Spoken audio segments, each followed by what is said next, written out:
Zanyati, I just need to clarify a few things with you from your evidence. You had essentially testified that you, based on what you knew, you had agreed with the contents of the memorandum which had been prepared by advocates Breitenbach and Ferreira. Is that correct? That was submitted to the then Acting National Director of Public Prosecutions. Did you have an expectation that she would review the decision?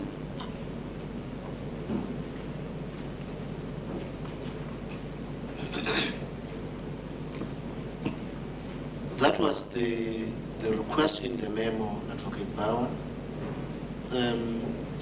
Maybe let me say I expected it to give it her due attention.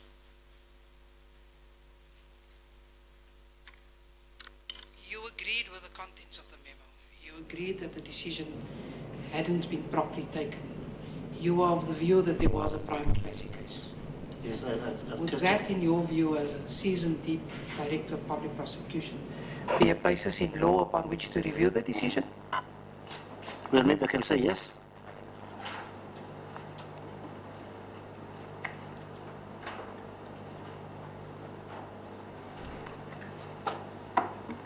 You, early on in cross-examinations, agreed with the proposition put to you that Advocate Mokgoro's interest in declassification was well-founded.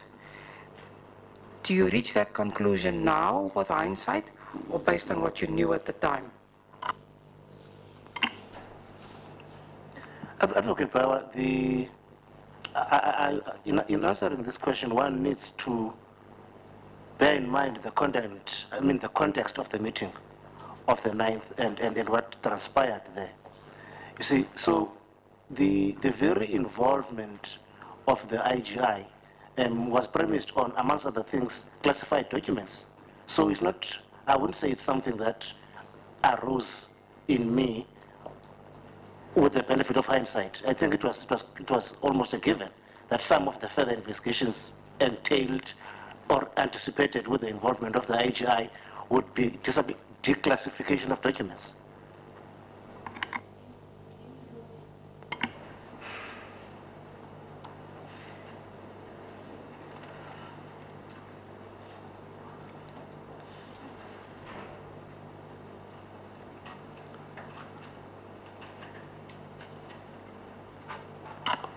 You recall you were cross-examined by Advocate Trengrove in the disciplinary inquiry. Yes. That cross-examination is in the bundle on your affidavits behind the last flag, and I want to take you to page 252.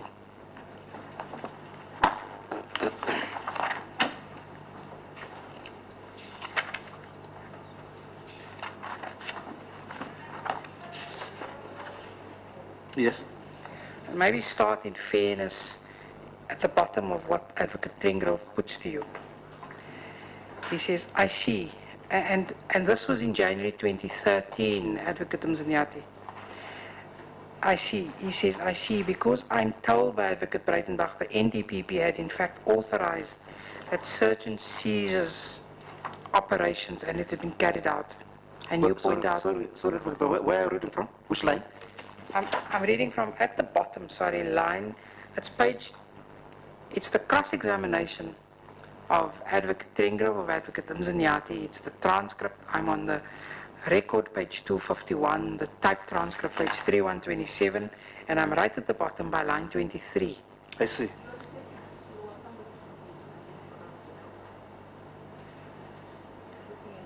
No, that's not in the, that's in the bundle. So why should we? Yes, I have it. Do you not have a bundle? Not the bundle we use for Advocate Ferreira, the bundle of Advocate Mzanyati's affidavits and transcripts, the very last document. Right. So I want to take him to 252, and what Advocate Trengrove is putting to him, to put it into context, was what Advocate Breitenbach says. So she's the she he refers to. Yes. And I'm going to 252, and the top of it, he asked you about search and seizure warrants? And your answer is no. As I said, I may not have direct knowledge of that. And that was you indicating to him that you didn't have direct knowledge of the search and seizure warrants that was executed. Is that correct? Yes. And then he says, I understand. And then he puts this proposition to you. Now she also says, and that as the prosecutor responsible for the case in her view, if it hadn't been for Mr. Mokgwebi's decision to withdraw the prosecution, no more would have been required than perhaps one postponement for a bit of investigation, and then the matter could have gone to trial. Do you have any idea whether this is so, or are you not so close to the case that you can tell? Do you see your answer? Yes. I am not. Yes. Do you agree that that was correct? Yes. And then he says, I see. You can in any event not challenge it. And your answer is, I cannot dispute this. Yes. Do you confirm that? Yes. Thank you. I've got no further questions. Thank you, Ms. Bauer. You have any questions? Any questions? There being no further questions from the panel, may we thank you, sir, for your willingness to assist the inquiry with your evidence. Thank you. We appreciate it highly. Thank you, Chair. Thanks for taking the time. Okay? Can I be excused? You may stand up. Yes, thank you.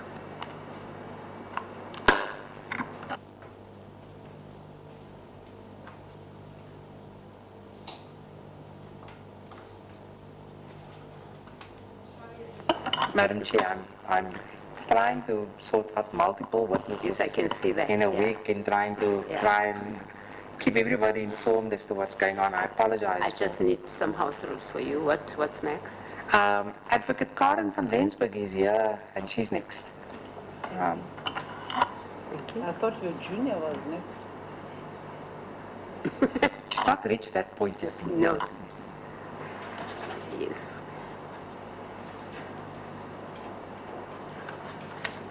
Good afternoon, ma'am, and welcome. Okay.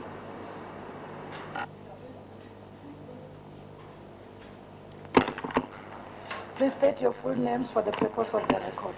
I'm Karen Helen van Rensburg. Will you take an oath or affirmation? I'll take the oath.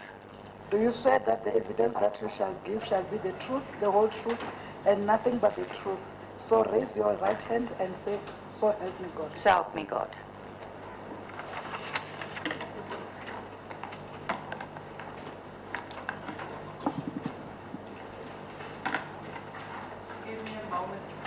Advocate van Rensburg, you are currently you are currently a Deputy Director of Public Prosecutions, based actually in Advocate Mzanyati's office, isn't that correct? That is correct. He's my direct supervisor. While I fondle around for my files, perhaps give us your academic qualifications and a bit of your history. I have a B Juris, LLB, and an MBA, which I obtained last at Rhodes, the other two at UNISA. I was an advocate at the Witwatersrand Local Division. Then I was a senior public prosecutor at Kempton Park, Boksburg, Port Elizabeth, and then I was at the DSO. I was the regional head of the Scorpions in the DSO. As a deputy director, I was then promoted in 2000, which is what I've been since then, but I was part of our transformation programs at Rebele, got involved in strategy based on my MBA, and then helped in strategy office, and subsequently became the acting CEO of the NPA, and later appointed as the CEO of the NPA, and then now I'm back to a deputy.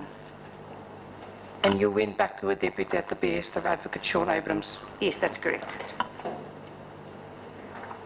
You prepared, there's an affidavit in this matter. I have prepared an affidavit.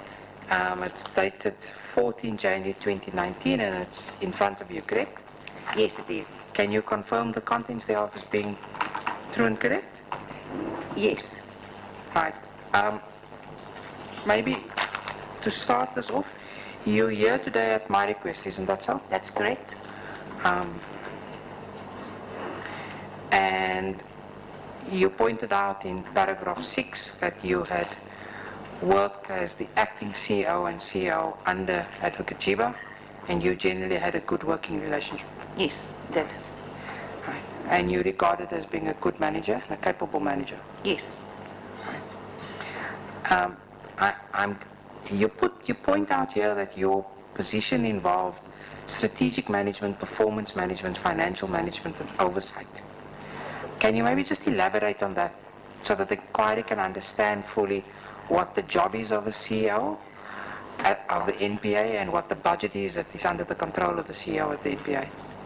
Okay, in the NPA, basically at that time, there was a clear distinction between prosecutorial functions and then the administrative functions. And the idea is that the NDPP should never be at risk of having to be exposed to making financial decisions that we all know that should there be fruitless and wasteful expenditure, etc., there can be dire consequences for the accounting officer. So the idea with the CEO was to avoid putting an NDPP in such a position where he or she would have to perhaps account for financial aspects, and also not to have an NDPP accounting to somebody in respect of those areas. Also, the idea was that the NDPP should be allowed to focus on the core function of the organization, which is prosecutorial functions, without having to worry about the money and how much money, where it was going to come from, and those kind of things. So the CEO then would be under the accounting officer, who was the DG, and is still the DG, of the Director General of the Department of Justice and Constitutional Development, is the accounting officer of the NPA. But there were delegated authorities to the CEO, because that long distance control is also too much for the DG to be able to account for. So basically the CEO would be responsible for financial management, your HR, your IT, your communications, finance, strategy, research, and all those kind of areas, and not be involved in any way with prosecutorial decisions, so that the NDPP could focus on the business of the day, which is as the head of the organization, without having to worry about money and those kind of things, and annual reports and financial statements, could function on the work of prosecuting. It struck me, Advocate van Rensburg, and this is going off your affidavit, but it does seem to me that an underlying principle to this is that it bolsters the independence, because you don't have the NDPP making the financial decisions that could result in any improper influence being directed. Exactly, because if the accounting officer were to do something that could result in a criminal case, and that person is the NDPP, how are you going to make that decision to prosecute yourself? And that was the thinking at the time, and there was a lot of debate in the NPA around it, and every time we came back to that basically at that stage the NDPP wanted to be protected from that, and in a lot of places in the world that is what they were doing, was to protect the NDPP from exposing him or her to such a risk, because it's quite a high risk. And who do you report to? At the moment, or when I was the CEO? As a CEO. Well, Who does the CEO report to? That was what was the interesting part, because as the CEO you had a dual reporting line, and we all know that that makes it very complicated. So you would have a direct reporting line to the DG in terms of all her delegated, it was a she at the time, all that which she had delegated to you, you would have to report to her. And there were regular meetings, one every 2 weeks. There was an exco which I was part of, so I would account there for what we were doing. She would sign off on the annual financial statements and those kind of things. But you also had a reporting line to the NDPP, who is and was the head of the organization, and obviously your function was to ensure that that person was properly equipped to do his or her job at all times, and to liaise with the DG to ensure that for the NDPP. There's two other aspects of it. There's also delegations that come to you straight from the minister. Yes, yes, there are HR delegations that came from the minister also. Director DG also would sign off on them, and then the other ones would come from the DG, and these would be regularly reviewed, annually, biannually, depending on the nature thereof, of course, if things change. Or sometimes what we would find is that the delegations were cumbersome, it wasn't delegated low enough, or then we would go back and there would be amendments to the delegation. So it was a living document to make it easier for the DG to feel comfortable with what the NPA, because she was ultimately the accounting officer. She had to also feel always comfortable with what was happening. Now, just as a matter of curiosity, how big an organization is the NPA? The NPA at that time was about 4,500 people, of which 3,100 roundabout were prosecutors. I don't know the current figures, I'm not involved anymore, but our annual report will tell you. There was quite a large constituency of corporate services staff and support staff. These are split into two parts. The one part is people that provide support in terms of filing, documentation, the registers that we keep for high courts and lower courts, etc. And then we have the other corporate services staff that will take care of HR, labor relations, finance, your S&T, your cars, etc. And so that's why there is such a large component. And what can you recall is the budget? What's the allocation? The budget, if I'm not mistaken, was about 2-point-something billion. There's a bundle of documents. Before we get off that topic, I see you say you were the acting CEO in 2011. Is there a CEO as we speak? No, there isn't a CEO in the NPA at the moment. And it's something that people played around with in terms of the naming. There is still a person that does exactly the same functions with the same delegations as the CEO, and that's Dr. Ramahiti. But he's not called a CEO anymore. He's just now called a DNDPP with the functions of corporate services and witness protection, but also now he's the acting head of he's the head of NPS and the acting NDPP.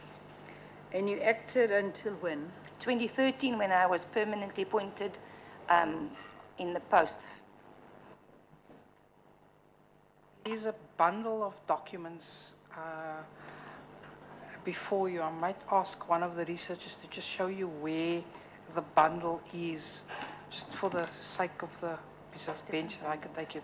Just go to the back of the bundle, would be the documents, maybe Sana, to the page behind that. Okay. Now, roughly the first bit of documents we're going to skip through because Advocate Nell gave evidence of it. It was the appointment in 2000, approval of Marion Spark, correct? And the remuneration, the filling of the CEO position, and that takes you roughly to page 12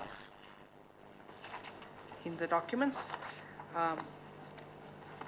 And then what I understand to be is the advert in 12 and 13 that was placed for the job of CEO during your period. I know the print is very small, but I understand this to have been the advert that went out.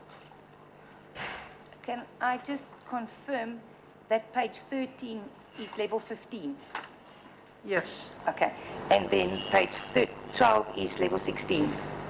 Yeah, that's correct, because there was a JE that happened because the DG was also a level 16. And so there was and Marion Spark was a 16, so there was a JE in there that had to be re-advertised at a 15. Okay. Right. So that's what I can see as being the case. That's what I understand. Yes. But let's accept whether the job was advertised for the permanent position of CEO. Correct? Yes, it was.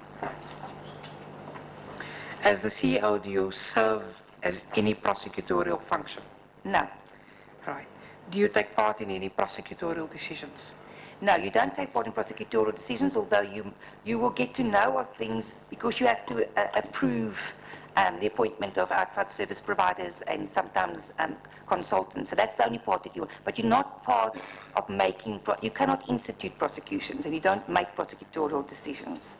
So if I look at paragraph 7, you say, where the charges are withdrawn, where the charges are preferred, making decisions in respect of civil litigation or how cases are conducted is not part of your job. Civil litigation you'll only be involved in if there's a settlement and they want to know there's money and those kind of things. So you're not part of the process itself relating to criminal prosecution, but you are in terms of the corporate services side. Now, if you look at paragraph 6, I skipped past this, but let me take you back. It related to your comment on Advocate Jiba's manner of operation. You say she really gave written instructions and normally would have face-to-face interaction and give verbal instructions. Was that your experience? With me, yeah, my experience was she preferred to have a one-on-one interaction with you, then write you an instruction to do something. So, if you go to paragraph 8, you explain the process followed in respect of the briefing of counsel and your involvement in the approval process in relation thereto. Yes. Correct? Yeah. And in some cases you point out that certain specific advocates were recommended for appointment, and in other cases the head wasn't available to recommend counsel. Well, or they wouldn't recommend. Sometimes they would leave it up to the state attorney. Now I understand we always have to leave it up to the state attorney, but at that stage we sometimes would say we would prefer such a person to do it for this and that reason, and other times we would say, state attorney can appoint. Theoretically, you have to leave it up to the state attorney. I have rarely seen a client leave it up to the state attorney, but that's another matter. Okay. So, again, in consultation, I provided you with a copy of the affidavit that had been deposed by Advocate Jiba in the GCB matter, right? The General Counsel of the Bar matter. And you clarified that you didn't understand it to be suggesting that you were in any way involved in any of the decisions to terminate the services of counsel. Yeah, I might have misread her statement, but my understanding of her statement is saying that I was aware of what was happening because I was signing the approvals, but not saying that I was a part of the decision-making process in prosecutorial decisions. And you wouldn't have, because you wouldn't have had knowledge of the cases or access to the documents, etc. Yes, I would not have been part of those briefings on cases. So you are not part of the team that makes those decisions? No, I was not part of it at that stage. Right. And then how did it come about that you got involved in the matter in relation to the GCB? Okay, at that stage, Advocate Mr. Ngasana had become the NDPP, and that was when we received various of these judgments. And at that stage, he had requested a handover report and a briefing in respect of those various cases. And my understanding was that he was struggling to get all the responses and all the documentation that he required to be able to look at it. And he was wanting to know, based on these decisions, what he should be, what were his rights in terms of disciplinary processes. So you get various forms of discipline, as we know. So, and this inquiry is a formal process of a possible disciplinary process. But you also get the need to do progressive discipline from time to time, or corrective action that is required. So, for example, if you ask for a report from a person who's a presidential appointee and this person refuses to give it to you, what are your rights? Can you then take action against that person, give a person written warning? Can you deal with the person? He felt very frustrated by the process because he was given to understand that he could do nothing with the presidential appointment, that had to come from the president, and he felt very frustrated and felt that he couldn't manage the organization effectively if he can't even do progressive discipline. So can we just stop there for a moment? So underlying that was, one, the judgments, and two, you effectively, your evidence is as the NDPP, he was requesting information, or what you call the handover, from presidential appointments, who would be your Deputy National Directors of Public Prosecutions and your Directors of Public Prosecutions. Is that correct? Yes, or any other report that he would request, or legal opinion that he would say, I need by such a date, he doesn't get it by that day. In normal process where you are a manager and you have somebody reporting to you, if you give them a deadline and they don't meet it, you can do corrective disciplinary processes. And what do you do if they just say, I'm not going to do it, I'm not going to give it to you? How do you then manage that organization? So we then, we wanted a legal opinion on that, and he wanted a legal opinion about what he should do about these judgments, what must happen because of them. So in that respect then, Alice, SC, who had worked with the NPA on other matters and provided legal opinions, was then approached for a legal opinion relating to what is the disciplinary processes that can be followed and what should be done in respect to these cases. Okay, And so then- just for the record, before you go there, the reference to the Alice opinion is in folder I, and it's number 7 of the bundle, and I'm going to ask that come up on the screen. And if one looks, and you've got a copy of that Alice opinion in front of you, Advocate van Rensburg? I have one with me. Yeah, okay. Right. You then, together with Mr. Hollenby, on the 30th of June 2014, consulted with Advocate Alice. Yeah, that was basically to give him the briefing. What is it that, why were we there and what is it that we wanted? He wanted more background around the legal opinion that was sought. And he was then briefed to render an opinion on the disciplinary procedures available to the senior personnel, in respect of the senior personnel at the NPA, and the question whether disciplinary steps should be taken against Advocates Jiba, Mkhwebe, Mzanyati, and Noko as a result of the findings in a number of cases, correct? That's correct. That was essentially the brief given to Advocate Alice. That's correct. And you attended to that on instructions of Advocate Nksana. Yes, he did not feel that it would be appropriate for him to attend those meetings, and as his representative, he sent me and Mr. Hollenby, who was also part of EXCO. Right. He was the CFO of the organization, the Chief Financial Officer. Okay, so I interrupted as you were about to explain your involvement. So we obtained the legal opinion, which, although not very clearly, but does indicate that that the NDPP has limited powers to intervene he can intervene and review a prosecutorial decision, but he can't do so after, if my understanding is correct, after it's already been done. And basically that in this case, because you get a difference between presidential appointees and ministerial appointees and other appointees. So DDPPs are ministerial appointees, but DPPs and DNDPPs and NDPP is a presidential appointee.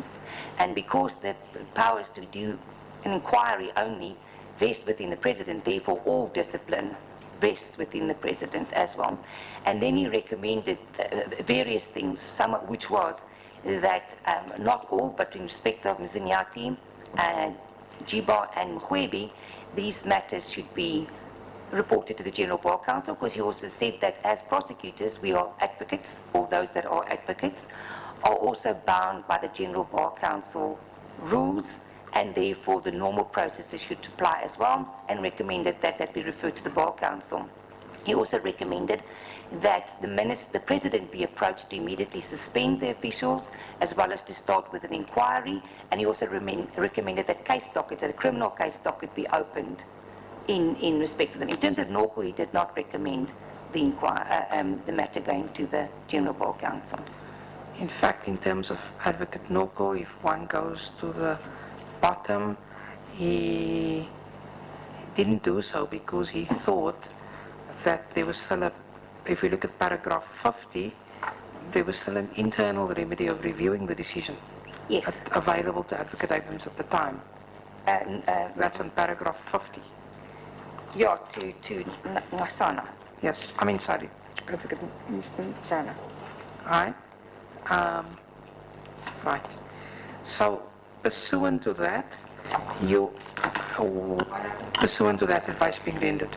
Pursuant to that advice being rendered, the NDPP then informed me that he was going to then follow that advice, the legal opinion, and he was going to approach the President with the legal opinion, as well as all the relevant documentation, with the request that he consider doing an inquiry, suspending the officials, and that he told me had been done, and that he also was going to follow the advice around the General Bar Council, and he asked me to draft the letter and to bring it to the attention of the General Bar Council on behalf of the NPA.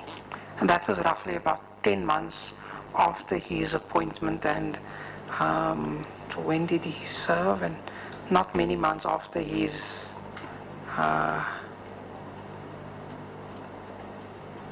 leaving of the NPA. Yeah, I'm not exactly sure how long it was after, but it wasn't very... So he was appointed in October 2013, right? And Advocate Alice's advice is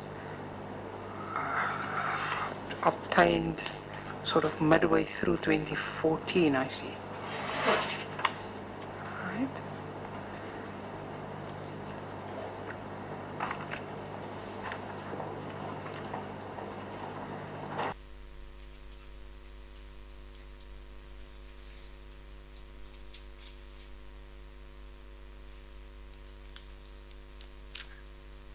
And I think he leaves, signs a settlement agreement on the 9th of May 2015. So it's roughly a year before he leaves. Yeah. That's what I was trying to just work out the time frame. Okay. So you went and you met with the GCP, and I think, to cut a long story short, you and others in the office on the instructions of Advocate Moksana provided them with documentation. We did not meet with the General Bar Council immediately. We just wrote a letter. We simply wrote a letter and left it to them to make a decision. And then they informed us of the decision. We only met with them once they'd already appointed a council to deal with the matter. Only then did we meet with them. We did not interfere with their decision making. We stepped back. And you were party to meeting with the council? Yes, I was. They then instituted an application, and pursuant to which prior thereto documentation had been provided to them by the NTB. Yes, we had provided them with what we had and what we could find. Answering affidavits were then filed, and you were then requested to provide a confirmatory affidavit. Is that correct? I was, yes. And then what happened? Well, I at that stage then events overtook us. Of course, then Ngasano no longer was there, and now Abrams was there. So I made a formal request to him because it was a new NDPP, to confirm whether I could then go ahead and sign the statement. He told me that he would get back to me. I told him we're under tight time frames, and he said he would get back to me, and he never got back to me. So I couldn't sign it without permission to do so. And not long after that, you were moved from the NDPP's office back to the DPP's office? Yes, very shortly thereafter. And did Advocate Abrams have a position in respect of the GCP litigation? I believe that his opinion was that that is a process outside the NPA, and that we with the NPA were not going to participate in that process. So, took you to a paragraph in Advocate Jiba's affidavit in the GCP matter, which was paragraph 62, and you comment, in fact, I asked you to comment on certain paragraphs in Advocate Jiba's affidavit. Is that correct? Yes, you did. And one of the paragraphs which I took you to was paragraph 62, in which the allegation was made that you were referred to as purporting to be the CEO of the NPA.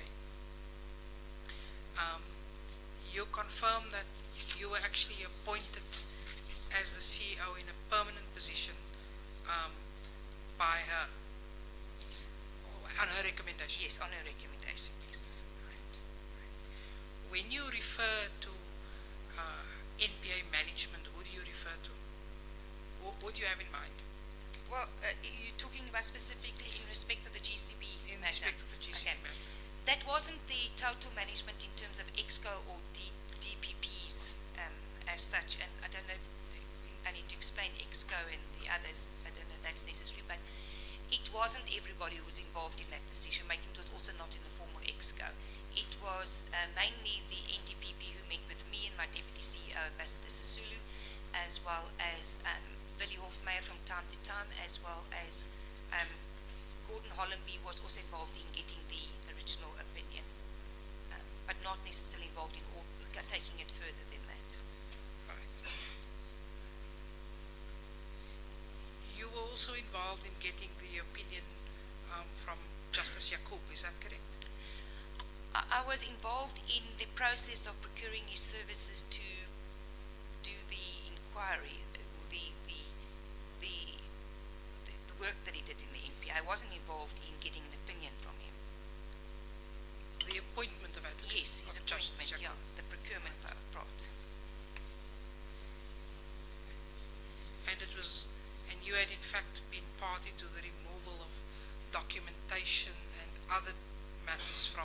Advocate Mokgwebi's office? Yes, I was, on the instruction of the NDPP. Written instruction. And you then in your affidavit explain that how you came about to occupy the position of the CEO, and you also explain, which you've done now, your involvement. You, in that capacity, I'm just skimming through paragraph 16 to 20. You also point out that you are part of the EXCO. Where EXCO meetings were held under various NDPPs, you would attend those meetings as well. Yes, I would. And that in fact your position as CEO has nothing to do with your rank as the DDPP. No, nothing to do with that rank.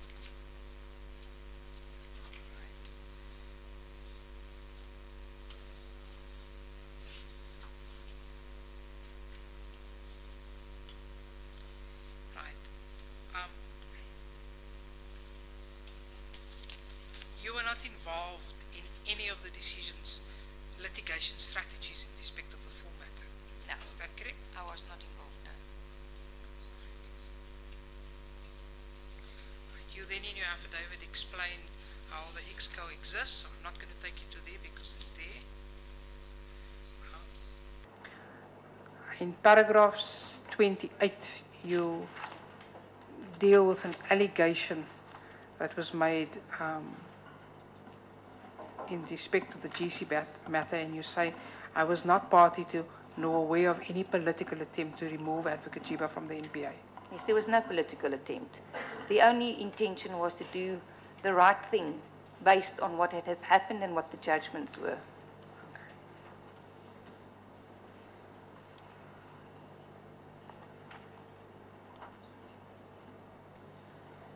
You also point out that in your, if I go to what you say in paragraphs 29 and 30, you're responding to allegations 72 and 73 of Advocate Jiba's affidavit, and that is 2.3 of G. Right?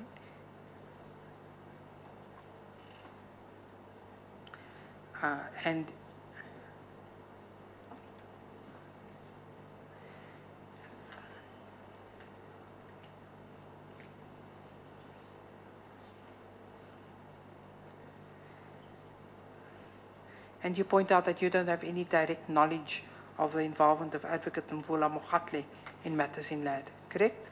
No, because I wasn't part of that, her operations. They were totally separate from my operations. In fact, you pass a comment in paragraph 30 of your affidavit that you were aware that Advocate Mogatle had complained at executive EXCO meetings of being excluded from certain decisions. Yeah, I recall her complaining. And Not specific about all of them, but yeah. In fact, the one you could recall related both to Advocate Jiba and Mr. Hofmeyer, Yes, who was not including her. yes. Is that correct? Yeah. Right. As far as the Breitenbach complaint goes, you were involved initially when you were called by Advocate Simelane to a meeting, correct? Yes, that's right. And you were informed of a complaint that had been lodged by Mr. Mendelo, I was. right? You were then present at a meeting with Advocate Mzanyati, Advocate Ramaiti, and yourself, That's correct. And Ms. Breitenbach. and Ms. Breitenbach. Yeah, Advocate Breitenbach also joined the meeting, yeah. And prior to that meeting, you say you had been provided with a copy of the complaint. I'm not sure if I was provided with a copy of the complaint prior to that. Look at paragraph 33 of your affidavit.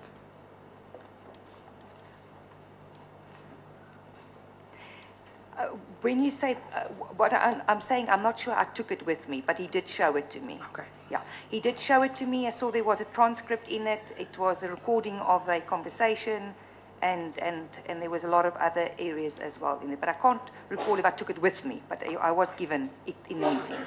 Now, Advocate Breitenbach's evidence before this inquiry was that she wasn't told of the exact nature of the complaint or the identity of the complainant at that, and we're now talking of the meeting of the 25th of November, 2011. Does that accord with your memory? Yes, that's the normal process in disciplinary proceedings, that prior to starting with an inquiry, with the actual hearing, we don't give people the full details relating thereto.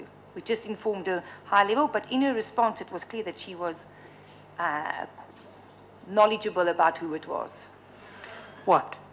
In a response to us, in the discussion that we have, it did come out that I formed the view that she knew who the complainant was and what it would have been relating to. But we did not confirm with her that it was in fact so. Advocate Breitenbach says that she was under the impression that it was a complaint lodged by SABC. Do you have any reason to question that? No, we didn't say who the complainant, she also did, but she knew it mattered related. She knew it related to the ICT Yes, matter. That's right. That is the impression I got, but not who the complainant was and what the exact nature of the complaint was. Right. Had you taken a decision at that stage whether it was a prosecutorial complaint or a disciplinary complaint? My recollection is that at that stage we had asked, because she reported at that stage to Advocate Mzanyati, and we had asked him to look into the matter and have somebody, because normally when you have these complaints, you have somebody look into it first to see if there's any merit in the matter. So we had asked him to give us somebody in his office of equal rank to look into the matter. So Advocate Johnson had been at some, but only after this meeting had Johnson been approached. Prior to that meeting, we hadn't yet made a decision on where we were going to go with the matter. That was only in December. November. When I had November the 25th. When in December we only approached Johnson. Prior to that meeting in November, we hadn't yet approached anybody. So when you had a meeting with Advocate Breitenbach on the 25th of November, and I understand that the initial request to her be made that she's got to be removed from all SECU matters, you in fact hadn't yet taken a decision as to the nature and ambit of the complaint. Yes, we hadn't made a decision to take disciplinary action against her, but initially we had asked her to be moved from her office. That was our original thinking, that she should be moved. She From this specific matter or from the office? I don't understand that. In terms of the disciplinary process, we have various options. So you have an option to suspend a person, and then there's a process that you have to follow. There's another process where you can move a person from that environment to avoid anybody tampering or interfering with the decision making. But you can only do that if the person consents. And that's why we had called her, because we wanted her to consent to being moved out of her SSCU office into the office of Advocate Mzanyati. And the other one would be that you feel the person can stay there and just do other work, or can continue to do the work, because it might not be something that is of such a serious nature. Ultimately, what came out of that meeting that was agreed to was that she would have nothing further to do with the ICT case. Yes, after a discussion and an agreement was reached with Advocate Mzanyati and Dr. Ameti, that she would just be removed from that particular case. That would be the only thing, and they were happy with that. And subsequent thereto, did you have any indication that she sought to interfere in that case? I was never told that she sought to interfere. I never received such a report.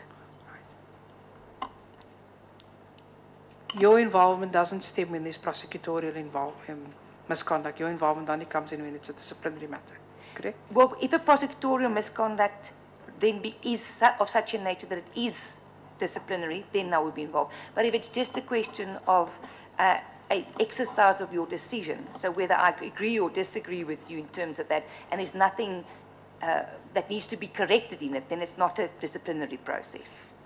But if it is something that is corrective action, the manager can do so directly, him or herself.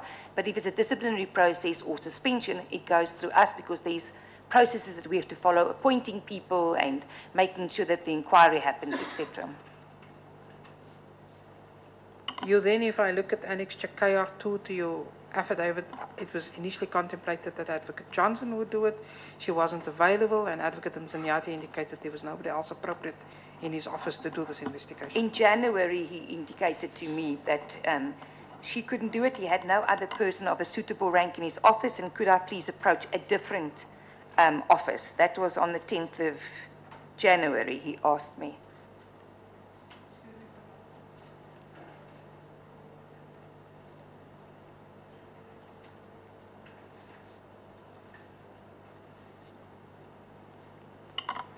Sorry about that. Right. We didn't ask me, it's Ronnie Pather, I was just copied. Ronnie Pather is the head of Labour Relations. That's where I was going before Yeah. I rudely interrupted myself.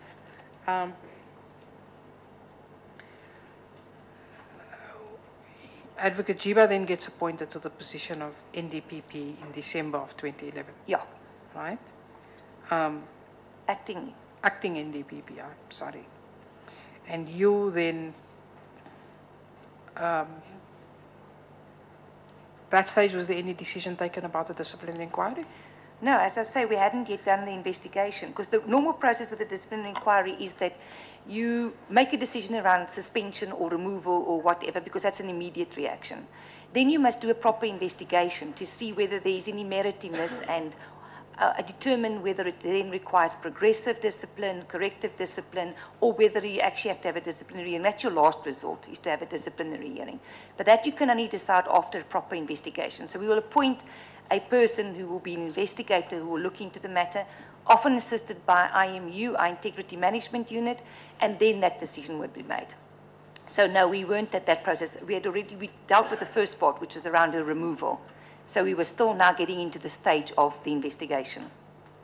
You then sought to brief Advocate Jiba on the matter. Yes, I thought there was something that happened, I can't recall, that there was a media query, I think, or something that made it that I felt that she's the NDPP now, acting NDPP. She doesn't know about this. What if she gets asked a question? She needs to know that there is this matter and she needs to be properly briefed because that is my job to make sure that she knows what she needs to know to do her job effectively. So I asked for a meeting and I did brief her.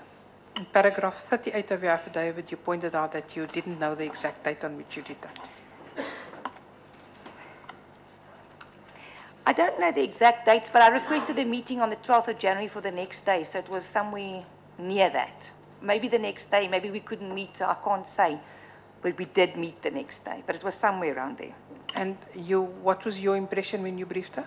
She wasn't perturbed by it necessarily. She was happy that it was being dealt with and it wasn't like something that drew her attention, I would say, made her want to, she didn't get involved or anything like that. She just took it as information. And what transpired after that? After that, at some stage, I was then called to her office, and I don't know when it was, but it was somewhere in January. How long after that, I can't say. But it must have been before 1 February, so it was somewhere in January. And I was called to her office, and she informed me that at that stage, Advocate Mokgoro had been appointed late the previous year as well as the head of SECU in the same capacity as Chris Jordan, Advocate Chris Jordan, SC, had previously occupied the post. And she informed me that Advocate Mokgoro had provided her, he had studied the matter and he provided her with his recommendation, and he recommended to her that we do suspend Advocate Breitenbach. And she requested me to then proceed with the necessary process because there's a process that has to be followed. Can I take you to earlier in the folder, which was on the other side of the, on the bundle in front of you, but but go much earlier in the document. I'm taking you to page 82. Use the bottom right-hand corner numbers.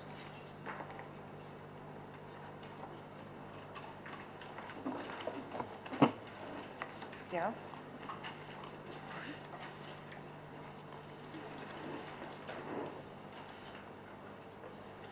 If you got it, it's the memorandum dated 12 January 2012 from Advocate Mokgoro to Advocate Jiba.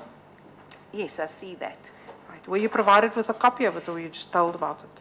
I was told about it. I don't recall being given a copy of it to take with me, but a copy of this was provided to HR I think 1 February or end of the, because I saw that on their file. They were provided with a copy of it. So effectively there were 5 recommendations if one look at page 89 to 90 of Advocate Mokgoro's memorandum. Yes, there were a few recommendations, yeah. Essentially that that criminal case be opened, that steps be taken to secure and safeguard the evidence in her possession, that the police investigators be appointed to investigate her, and that a new prosecutor be assigned, but that had already been done, and that other steps that's appropriate to be taken. Well, prosecutor, the initiator had not been appointed at, you mean on that matter? I'm not aware of that, but initiator, yeah. Seems from your evidence that at that stage no investigation had been conducted into the charges, into the complaint. No, that's correct. No, because as I said, in December we asked Johnson, she indicated she couldn't. In 10 January, Ms. Nyati tells me he can't. They didn't get round to doing it at that stage. We started with this process, and then after that we appointed Chita and, now I forget other gentleman's name, King Corney. Yeah. After this, we then appointed 2 of them. Pursuant to these recommendations, if I take you to 42 of your affidavit,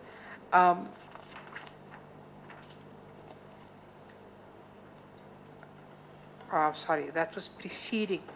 It had initially been thought that the Integrity Management Unit headed by Prince Mokgoro would have been involved in the allegations in December 2011.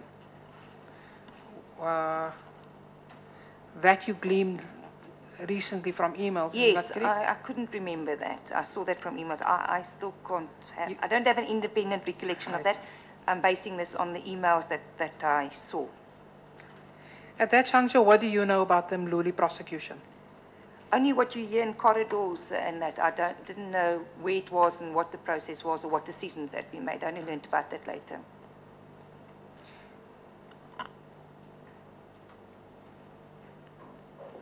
Right.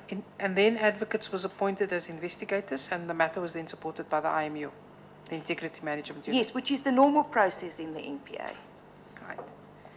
Now, we had been provided, you signed the notice of intention to suspend dated 1 February 2012. I did. Right? Following the request of Advocate Mokgoro. Yes. Right?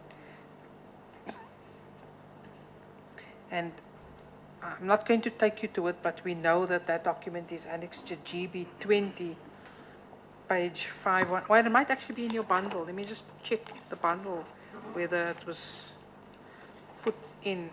Ah, yes, it's the bundle behind the flags at page 23. We've actually brought GB 20 forward. It is the notice of intention to suspend, which you signed on the 1st of February 2012. Yes. Right?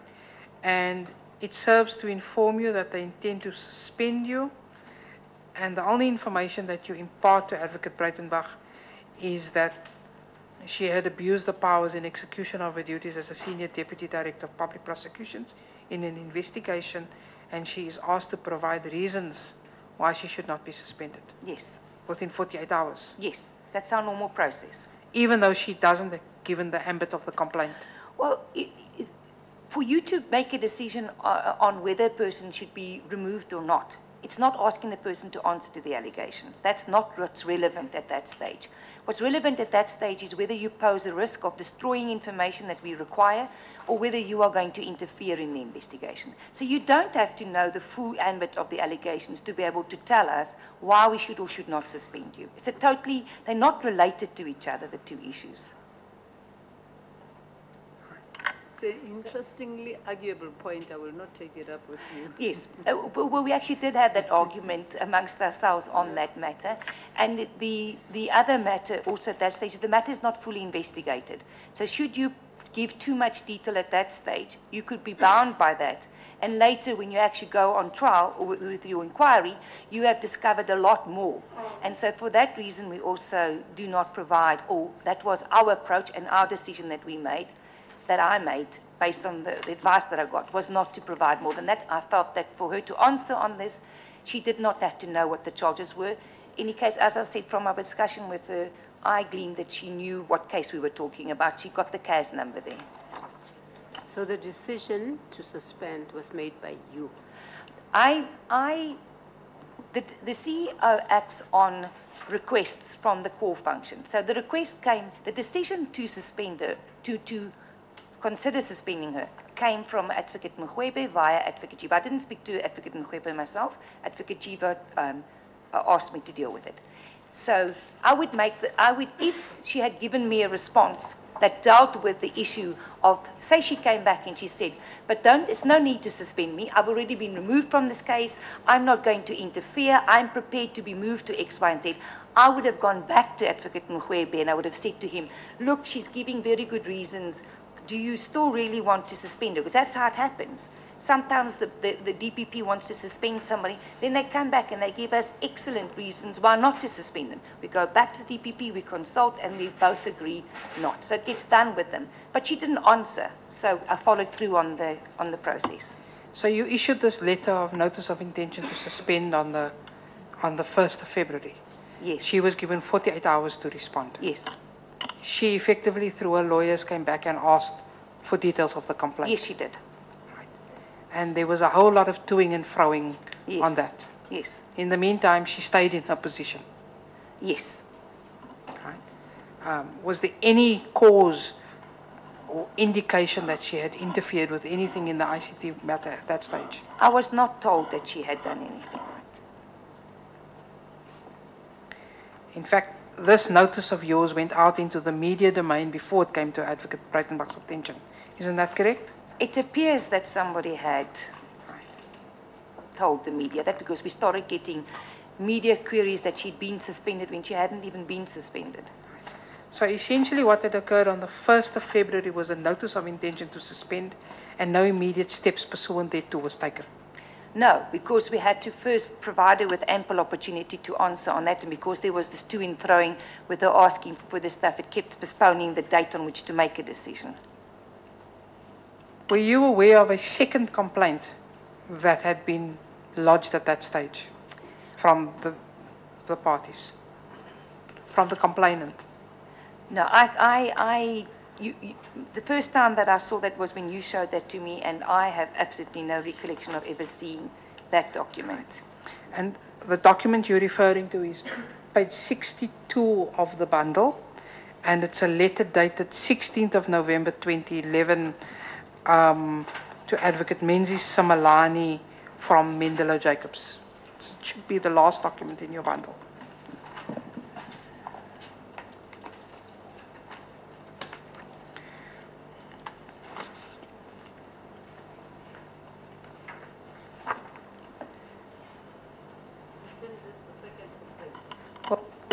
If one reads it very carefully, it's probably an amplification of the first complaint, but let's, for differentiation purposes, call it the second complaint.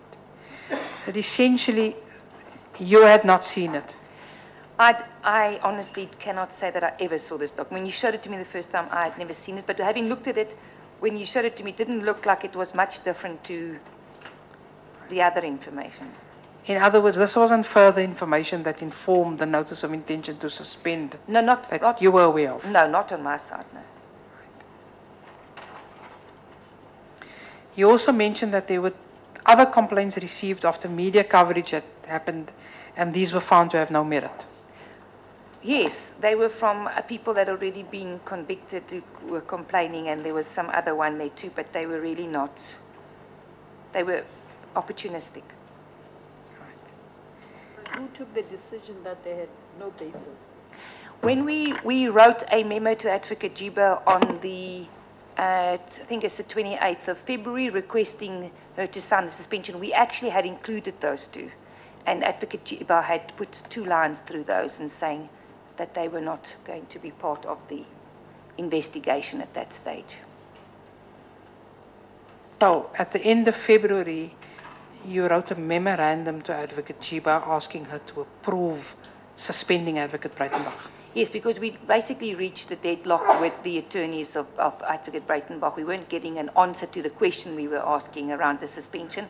And to continue in a dialogue with them was fruitless, and she hadn't answered, so there was nothing to move from the original decision to suspend. So we requested Advocate Jiba to approve the suspension. And who is we? We is the corporate services. So memos, I wouldn't write memos myself. They would be drafted by people within corporate services. So we, in this case, would be labor relations that had drafted the letter.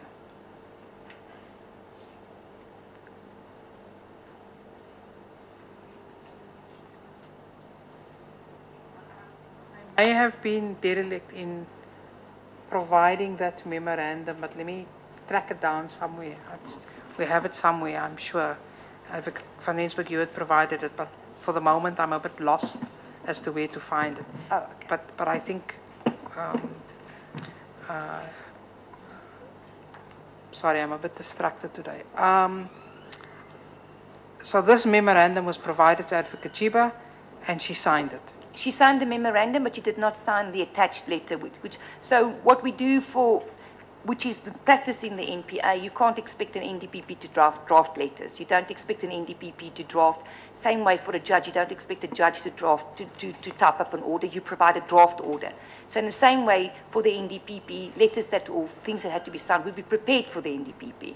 So the letter was there that says, please, we want you to sign the suspension letter. Here it is attached, please sign it. So she approved the letter, but she did not sign the suspension letter. So it came back to us. Okay, so there is an affidavit we've been provided from Mr. Netangahani. Am I pronouncing that right? It's in our folder M number 2. He identifies himself as the Deputy Director, Employer Relations in the employ of the National Prosecuting Authority. Yeah, he dealt with the Breitenbach. Right.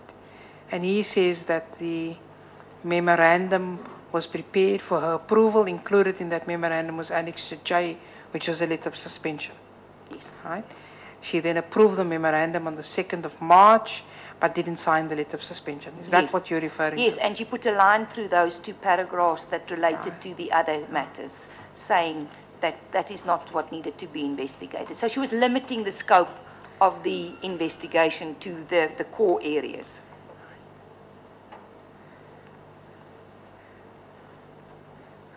At that stage, were you aware of what was going on in the Kimberley proceedings? No, I wasn't aware of what was going on in the Kimberley proceedings. So you wouldn't have been aware that if Advocate Breitenbach was filing an affidavit in that matter, that the very complaint that was lodged with the NDPP formed the subject matter of the affidavits in that case? I only much later heard that there was a civil process also somewhere carrying on. But the details thereof and the documentation myself, I can't recall. And definitely at that stage, I was not aware of it. Right. But as far as you were aware, up until that point, Advocate Breitenbach still had not been provided with a copy of the complaint from you? No, I think she was only provided with a copy of the complaint by Wasserman a little bit later. In April? When he was busy doing the investigation, yeah. Right.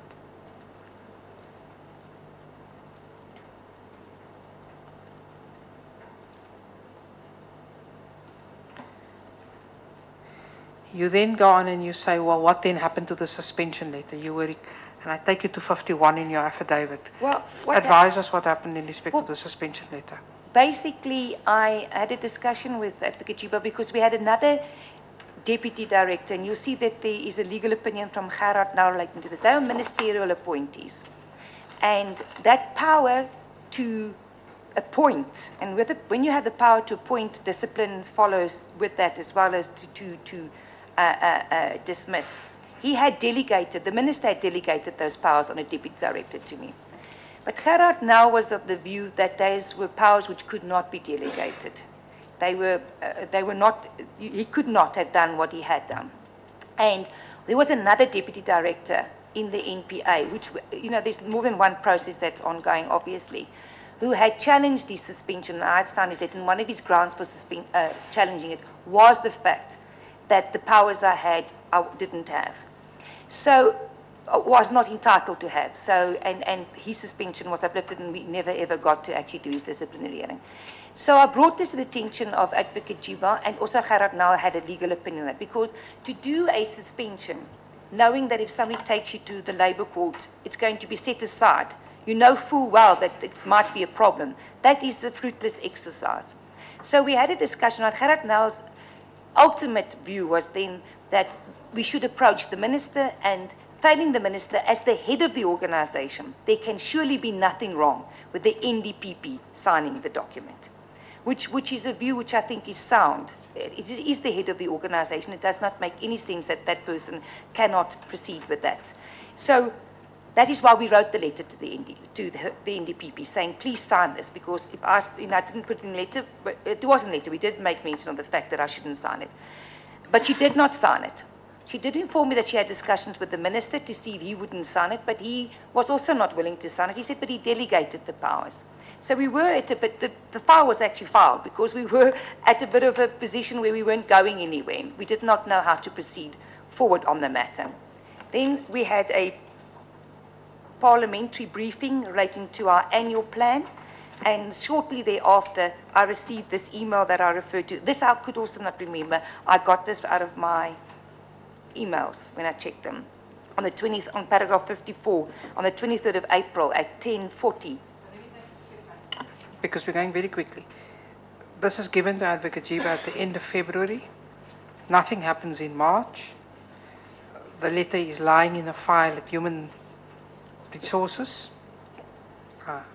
More than 2 months elapsed since the 1st of February notice, and you then get an email from Advocate Jiba on the 23rd of April. Yeah. Is that correct? Yes. Is that the next time attention is drawn to this by you? Yes, of course there were media queries that we were answering, and there were, as in Parliament, we were also asked questions relating to that. But our discussion around the actual suspension, we hadn't discussed it other than this going to the minister and who's going to sign in that. This would be the next thing that happens now. You get an email from Advocate Jiba at 10:40 on the morning of the 23rd of April, Yes, based on this. This is what's come out of your inbox. yes, a search of my inbox, yes. Right? And she effectively says to you, during our parliamentary presentation of our strategic and annual plan, various questions were raised with regard to the disciplinary matter against Advocate Breitenbach. Correct? Yes, That's what the email says. yes, Right? And you've gone back, and if I take you to page 26 in the bundle, 24 in the bundle, sorry.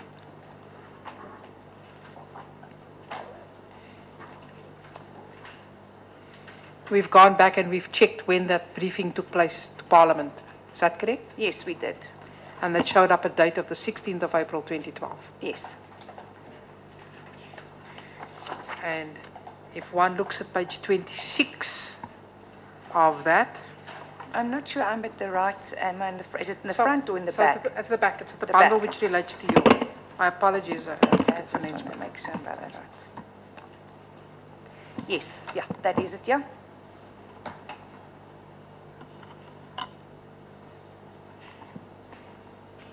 And if one goes to sort of the 5th paragraph at the bottom and subsequent in the document, there is question Yes, there was a question, yes? raised about the inter alia, the Mluli prosecution and Advocate Breitenbach's, where the instructions had been given to her in respect of that. Yes, Correct? that was a question, yes? So now we come back to the email of the 23rd. And the email says, as I understand from the briefing obtained from you, you had previously issued her with a notice of intention to suspend, which is going back to the date of the 1st of February, after which she requested reasons thereto through her attorneys. Kindly advise whether the response was forwarded to the attorneys, and if so, why not? And if the response was not forwarded, prepare same so that it can be forwarded with immediately. Provide a copy. That's the email you get on the 23rd. Yes, that's the email I had, yeah. And can you recall what happens on receipt of that email? Well, I think I recall seeing an email where I requested them to bring the file so that we could have a look at what was going on there. But I can't see that answer. I didn't answer. I can't find an answer to Advocate Jiba that I gave on my emails. It might be deleted, but I can't find an answer. What I have been able to establish is that Paleso, who was Advocate Jiba's secretary, called my secretary, Carol, and requested the file, and that the Labour Relations then were told to deliver the file to Advocate Jiba's office. Affidavit to which I referred you earlier on, Mr. Nitin Gahani says that on the 23rd of April at approximately 1600 hours, that went up to Advocate Jiba. The file, the approved memo in respect of the Breitenbach's precaution, that Advocate Jiba required the memorandum? I don't have personal knowledge of that and what time he went. I just know this part. And he further tells us that Advocate Palesa, who's her personal assistant, is that correct? She was a personal assistant. Informed him that Advocate Jiba was in a meeting and that she would sign the letter and that he could collect it the following day. You don't have personal knowledge? I don't know anything of that, no. You have no reason to dispute that? No, I've got no reason to dispute it. When do you then next see this letter?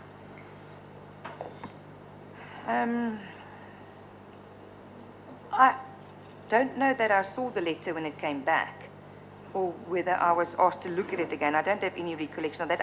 What I do recall is that we had it was signed, that I was informed, and we now had to deal with the actual serving of the letter, which normally is done by the supervisor. Normally we just sign it and it goes to the supervisor, whose job it is to then serve this letter, because we're acting on their behalf. And who's the supervisor? Mokgoro. And you don't know how this got served then? I wasn't there, and I just know that there was some discussion and some debate about who's going to do it, and eventually I was told it was done. But then you point out that he refused to serve the letter. Yes, I was told that Mokgoro said he was not going to serve it on her, and that we needed to get somebody else to serve it. If I'm not mistaken, I think security and risk management, somebody then assisted to do it. I don't know, can't recall who. Now, during that period, after November 2015 to when she was suspended, did you embark or were you party to, or did you have knowledge of settlement negotiations that ensued with Advocate Breitenbach? In 2011. 2011, well, it's the beginning of November 25, 2011 to April 30th, 2012. If negotiations means in respect of her exiting the organization or settling the disciplinary process, then no. The only negotiations I know were in relation to trying to get the laptop out of her. So when we talk about settlement negotiations, yes. Advocate van der Rensburg, what is settlement negotiations? Settlement negotiations are what I've said now. That is when you talk to a person about how we can resolve this matter. So you either agree to leave the organization and we don't discipline you, or you are prepared to take whatever sanction, etc. That would be some form of settlement negotiation. And did any of those ensue with Advocate Breitenbach during that period? Not at that stage, no.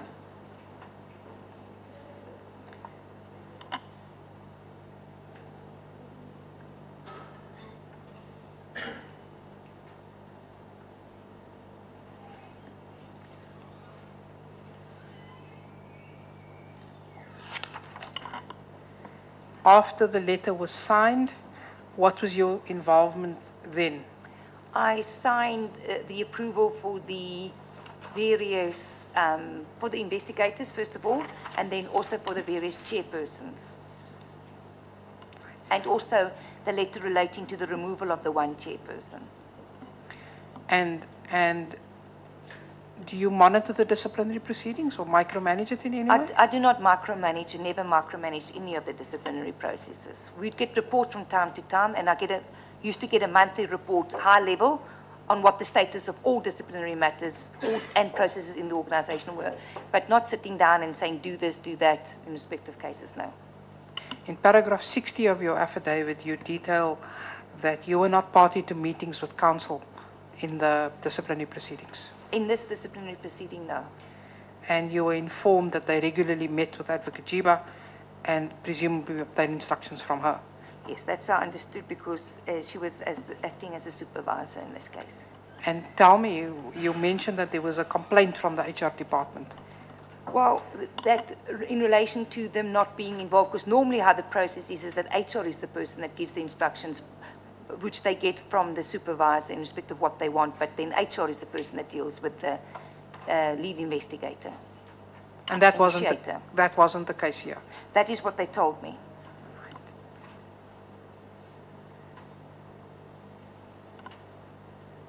The next time you get involved in the matter was when a decision had to be taken to review the disciplinary inquiry.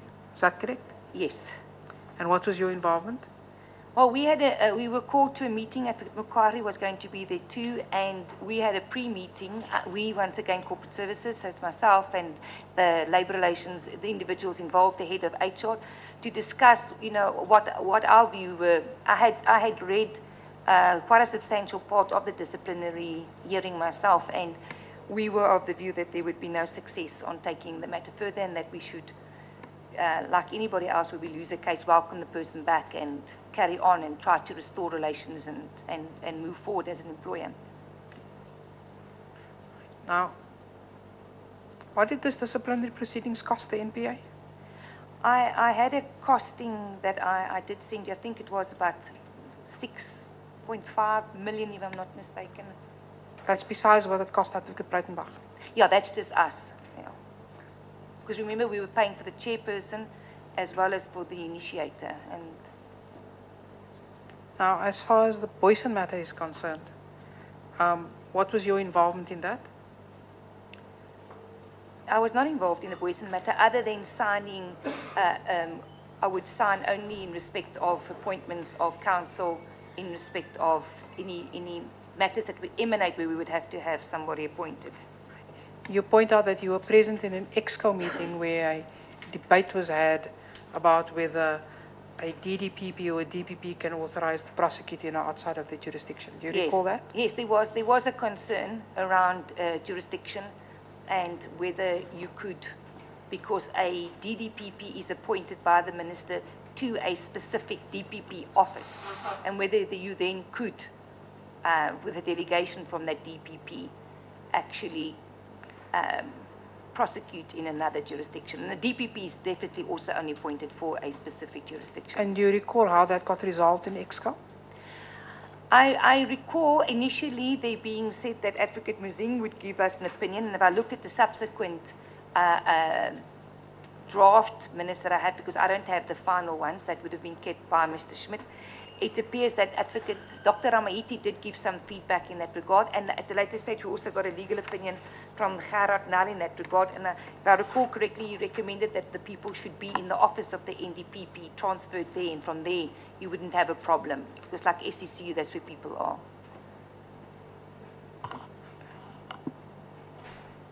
Okay, thank you. I've got no...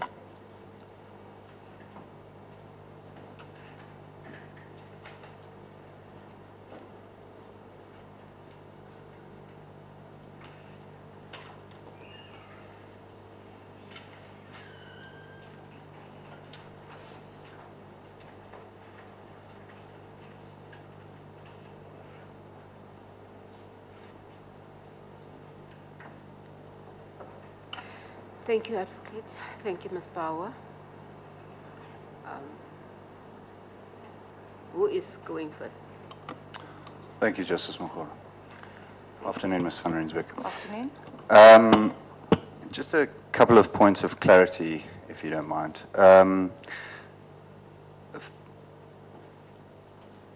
Firstly, you said that you regarded the working relationship you had with Advocate Chiba as a good relationship. Yes, I did.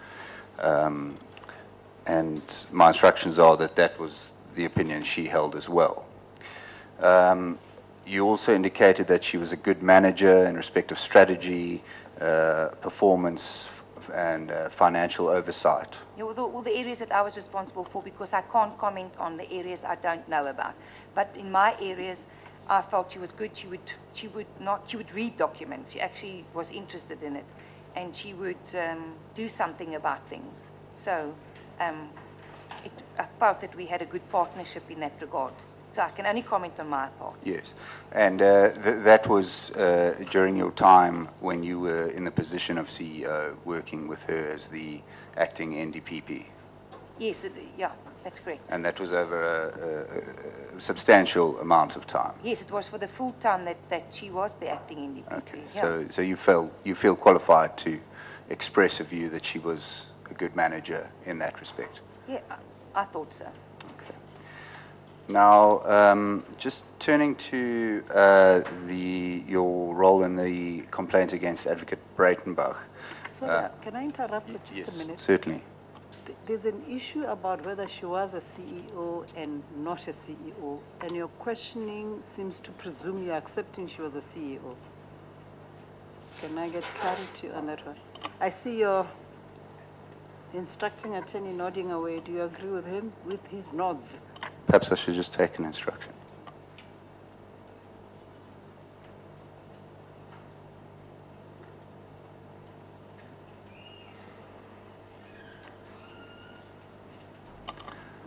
Yes, I could just perhaps ask a clarificatory question. We have taken this up with Advocate Nell when he testified, and I think we've got the answers we want.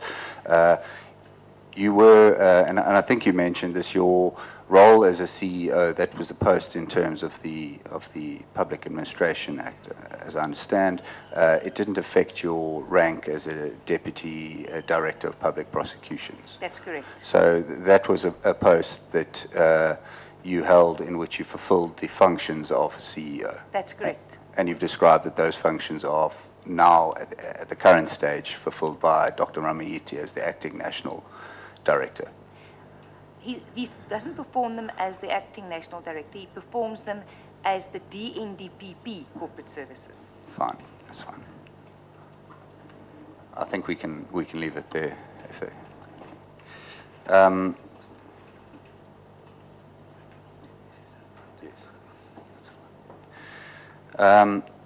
just turning to the complaint against Advocate Breitenbach, you've given us quite a lot of detail in relation to the process that was followed, and I think you've indicated that there were processes that had to be followed. You've indicated that the steps that were taken were the normal steps, for instance, requesting written representations why suspension should not be carried into effect within 48 hours. That was the normal process at the NPA.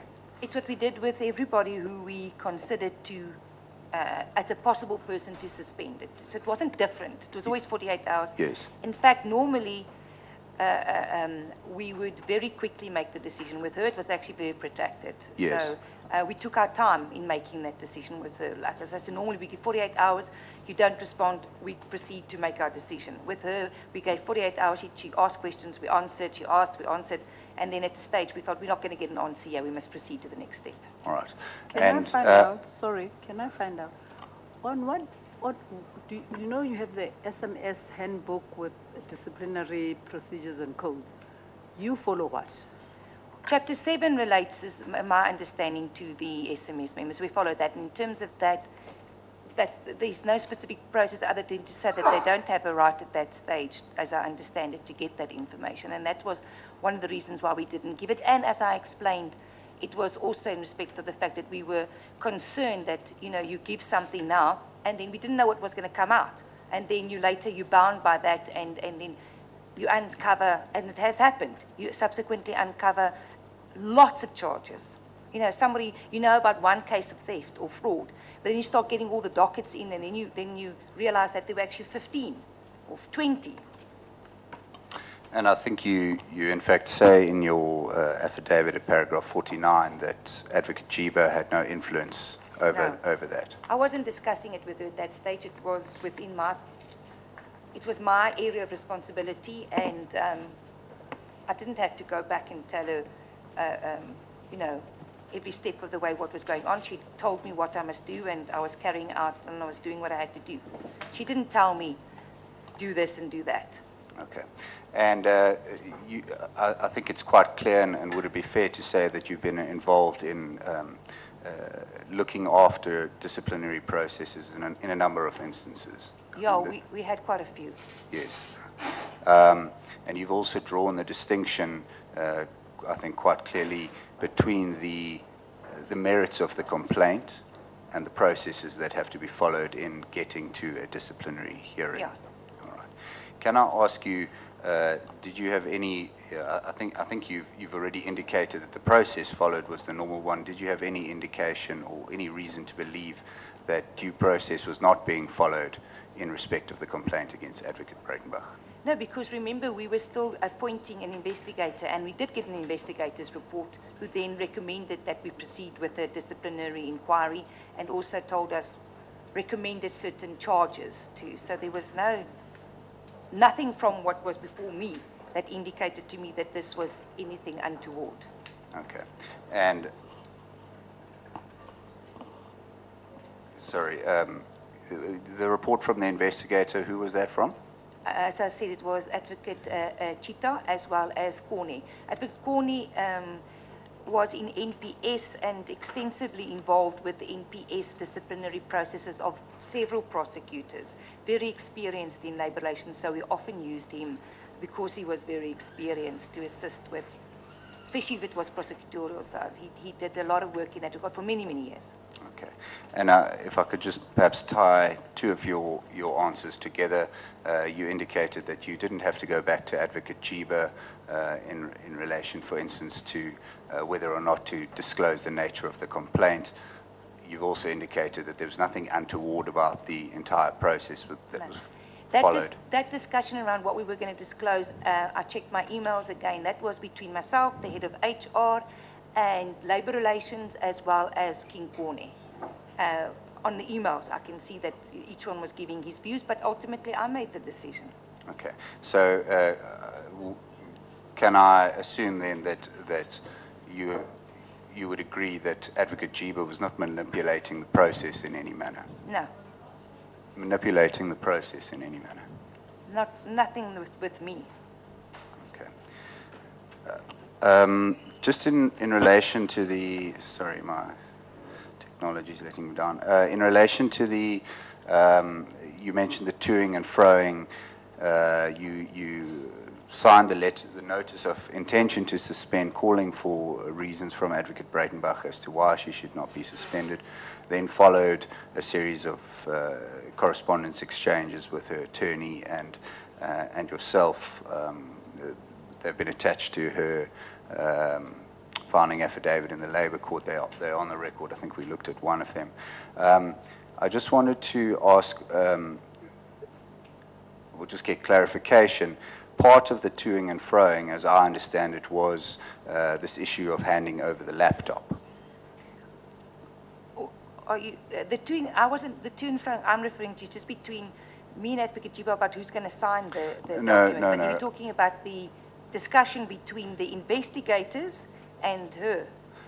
And her attorney. Yeah. You indicated that the dialogue had sort of ground to a halt. Yes. And one of the aspects that was raised in those letters was this handing over the laptop. I think you mentioned that. Yes, as well. and we also issued a warning in that letter. Okay. What the consequences would be if she did not hand over the laptop. We were really hoping to avoid a necessary complication of something that was actually very simple. Yes. And it was actually very alarmed. We were alarmed and surprised. We'd never seen anything like that before, I must confess. That she wasn't willing to hand over. Yeah, we'd never had that before, so I must say we were taken a bit by surprise with this, and we'd never had that before, and we were wondering why. Did she not mention the right to privacy in her private mail? She did mention her right to privacy to the initiators, but you must remember that this is not your property. This is an NPA document, and they are, my understanding, if you use NPA tools for your private use, then how do you claim privacy when you've used our tools? Are you excluded from using the mail, the There is a policy in respect of this where we do remind people of it, and everything is backed up for that purpose. And that's why we were also able to retrieve everything, because everything she'd put on there we own, and we could retrieve everything that she deleted. And when she deleted it, that's why we were looking at what she had deleted. Can I just refer you to one of the letters that came from her attorney, Mr. Wagner? I'm not sure if it's possible to pull this up on the screen. It was attached as Annexure GB 26 to her filing affidavit in the Labour Court, and it appears for the record in folder H, document 1.5 at page 531. See, there we go. It looks like it's coming up.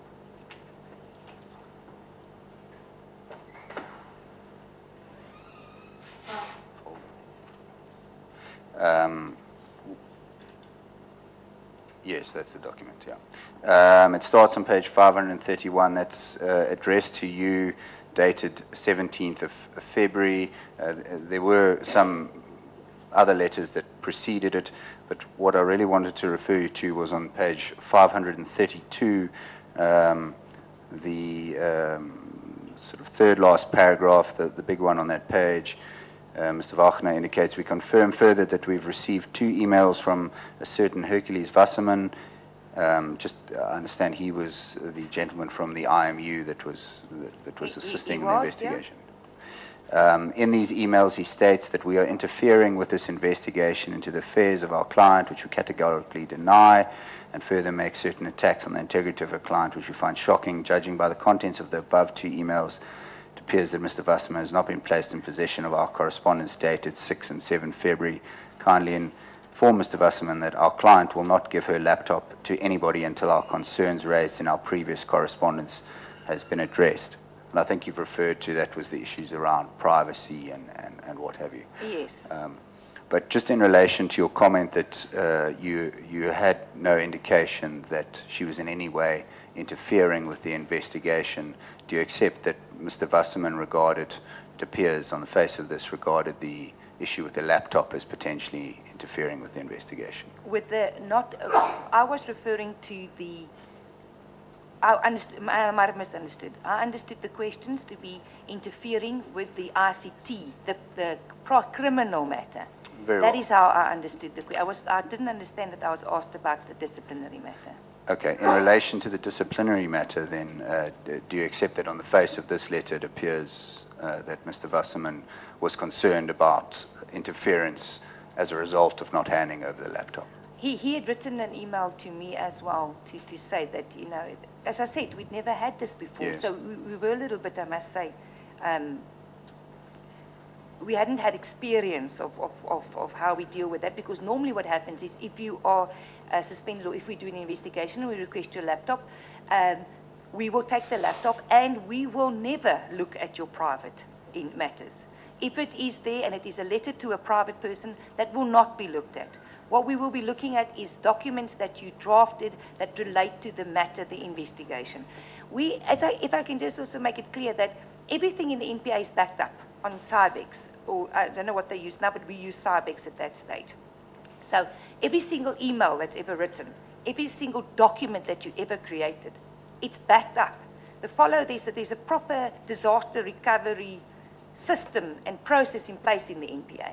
So everything that is there, and people know that. So you know if you're going to be writing something which is extremely private and you don't want people to know, then you must think, you really have to think about it, because it's going to be backed up, and it gets backed up by CITA, and there's various individuals and consultants in the process. So, yeah. Okay. I suppose you never look at it because it is private. No. Even if it is backed up. Yes. The only time that we would look at anybody's emails or any of the documents you do is if there is prior approval from the CEO, okay? And that is to specifically make sure that people do not go and trawl through people's stuff and go and see what they can find on people. And when we do issue that permission, we also make it very clear in there. It is limited to the investigation. It is not to be looking at the person's private business at all. So that is policy. Yes, That's unless, policy. of course, that private business is related to the investigation. So, for example, a person is alleged to be running a company from out his office in the NPA and not working at all. That would be different. So it's policy, but there's no guarantees. There are no guarantees. No, there's no guarantee. Yeah, there is no guarantee because, as I say, you would see that. If you go through it, that person going through it will have to look at it to see if it's private first. Yeah. Sorry. Another question here. Considering that you're saying that the information that's on the laptop was backed up into your system, so you had every document, you know, that would have, every email, as you put it, every email sent, every document created, where would the interference come from? Because basically you're asking for what you already have. It can happen that a person works offline. So we actually do have people that work offline. They use their 3G cards. Then there's no backup. So you don't know that until you've established it. Or they work from home. Some people have laptops and never bring them to work. Ms. van Rensburg, I think you touched on your comment on whether there were protracted settlement negotiations. My instructions are that is a reference to this haggling over the delivery of the laptop. Do you accept that? There was definitely haggling over the laptop, lots. Okay. Just in relation to the memorandum that you said you prepared, Are you saying settlement negotiations were in relation to the computers? Is that what we are to understand about all of that?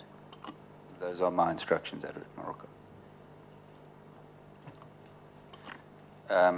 Just in relation to the memorandum that you prepared at the end of February, and as I understood you, that was prepared by you with the Labour Relations Department to motivate for the suspension of.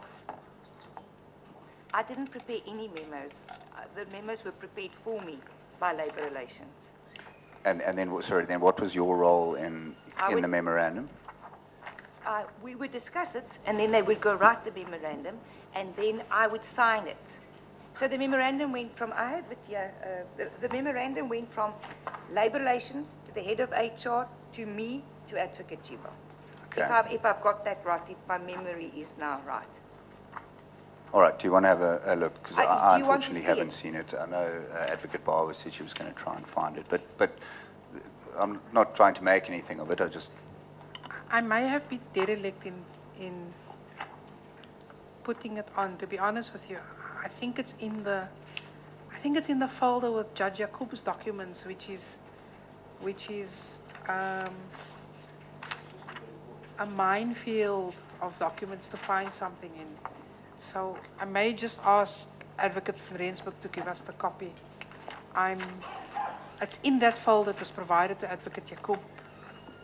But I can't find the location right now, to be honest. Okay, it's not important that we need to see it now. Sorry, I was just asking Ms. van Rensburg for clarification. But I think you've given us the answer that it goes. You instruct the Labour Relations Department, they prepare it, you sign off on it, goes up to Advocate Chiba. Yeah, this one, because we were at this thing of who's going to sign this, we thought, let's put this in writing. Let's send the letter to Advocate Jibo. Our opinion is she must sign it. Together with the memorandum. So let's make it clear that our opinion is that Advocate Jibo must sign it. Okay. So that was the end of February. Then you indicated that there was this uncertainty over who should sign the actual letter of suspension.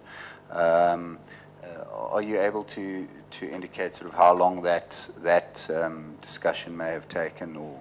No, it was an ongoing thing. When we met, we would from time to time discuss it to see have we gotten any further in this, and of course you can't see the minister immediately, Yes. You want to discuss something, but you are behest, it's when he's available to see you, and I think that also took some time to find a time to talk to him. I wasn't present. Okay. And so it was that. And so when my learned friend put to you that it was approximately 2 months where nothing happened on this, it was probably a considerably shorter amount of time before the letter was ultimately signed. Yeah, I really can't say when it was exactly and how long it was exactly. But there was a process. It wasn't there was something a process that was... of us trying to get clarity around who was going to sign this. Okay, thanks.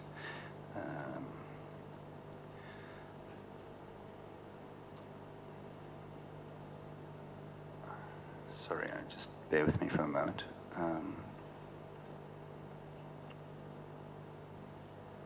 The next step, serving the letter of suspension, you indicated that would have been the supervisor who at that time, I think his common cause was Mr. Mkhwebi.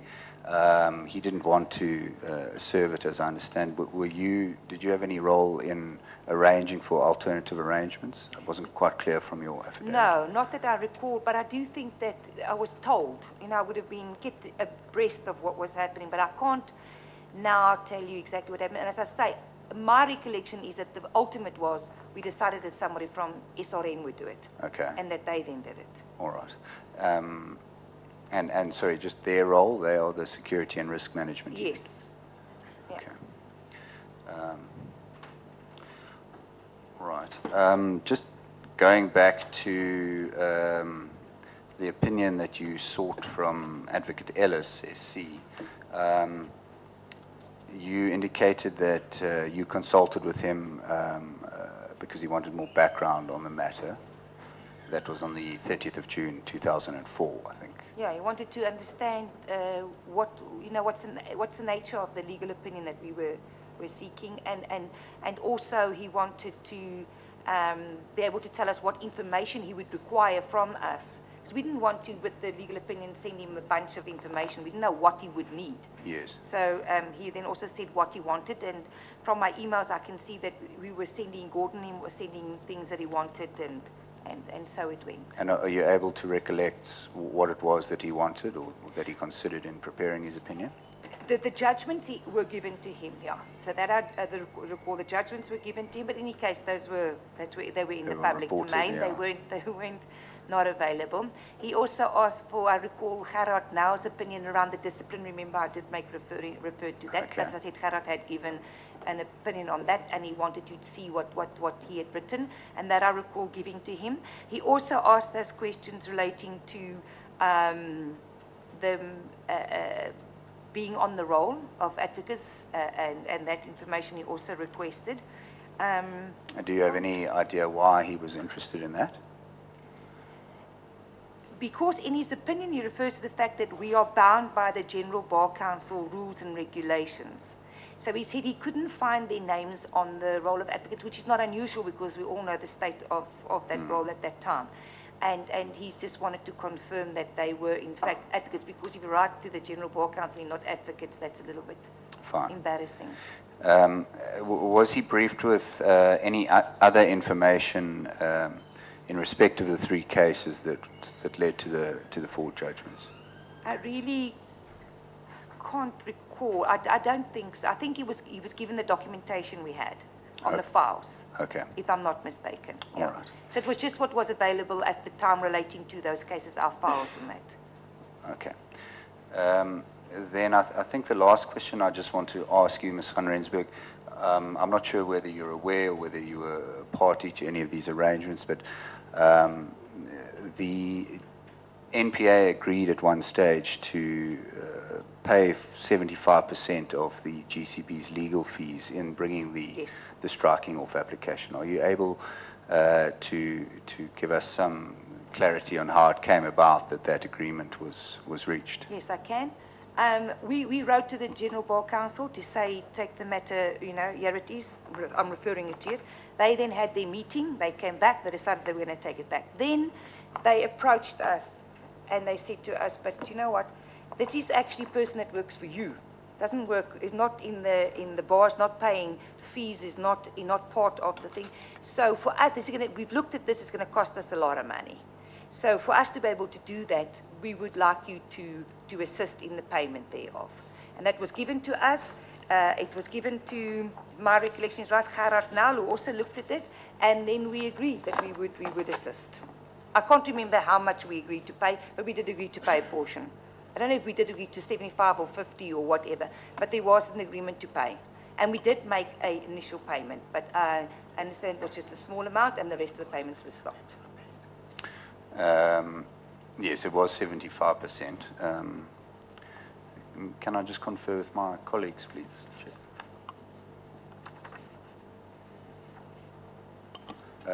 Ms. van Rensburg, do you know who approved the payment or the agreement to pay? I can't recall, but it might have been me, but I can't recall. Probably would have been me, but I don't have an independent recollection right now that it was me. Okay, and do you have a recollection of how much it was, the initial payment? I think 50,000 rand. Okay. But I don't personally know about that. I was informed about it when I made inquiries. Okay. Because I think that payment happened after I left.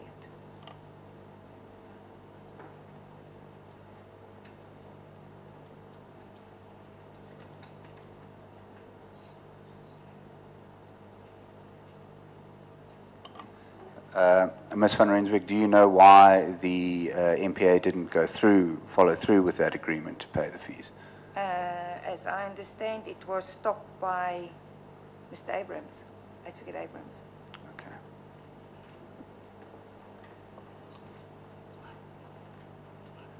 Thank you, Ms. van Rensburg. No further questions. Thank you. Thank you, Sean. Do you want to proceed immediately or you need 5 minutes? Huh? Oh, there's a request for 5 minutes. Just 5 minutes. If you can work on 3 minutes, it will be even better. 5 minutes. If you can help it, don't leave the room. If you can help it.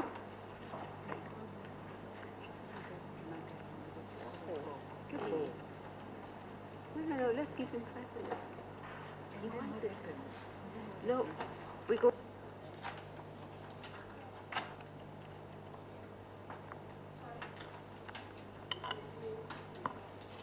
Could we finish this witness today? Else we're going to run into, it's not going to be very long. I don't think there's much.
Thank you. I think, Mr. Rep, you can proceed. Thank you, ma'am. Ma'am, we just have one area we'd like to quickly take up with you. The memorandum that starts at page 82 of that bundle by Advocate Mokgwebi to, at that stage, the Acting National Director of Public Prosecutions, Advocate Jiba.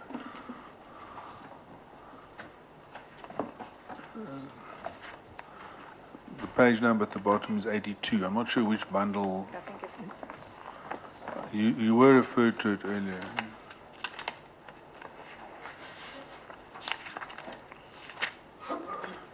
Yes? It starts at 82, and then if I can take you to page 89, you'll see there that at the end of that, Advocate Mokgwebi makes certain recommendations, the 5 recommendations I think you read out earlier. Yes?